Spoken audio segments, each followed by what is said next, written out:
Ngayon ay pagsamahin na natin ang mga dried ingredients. Tulad itong harina. Yan, tapos yung ating asin.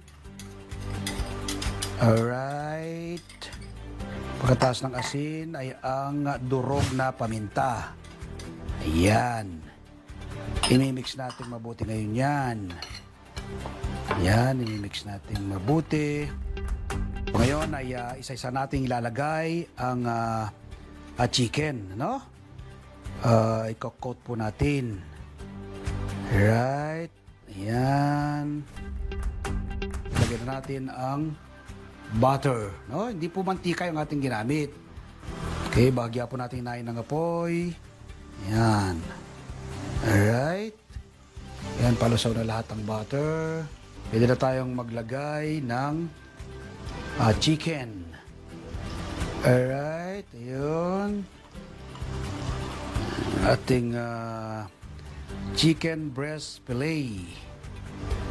Yan.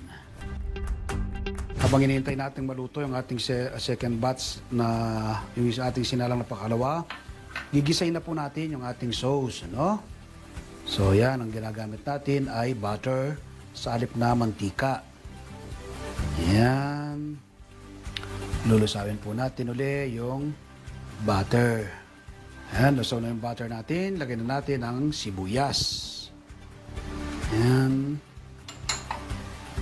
Lulutin natin ang sibuyas. Sunod ay ang ating bida, ating luya o ginger.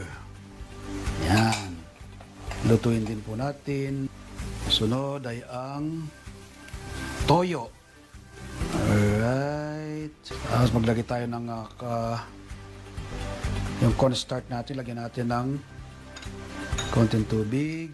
Aluhin natin. Be sure po kapag nilusaw yung cornstarch ay malamig na tubig ang gagamitin. Tapos lagyan na natin yung ating honey. Yan. Ilagay na natin po yung chicken. Yan. Lagyan na po natin lahat ng chicken na ating ipinrito sa butter.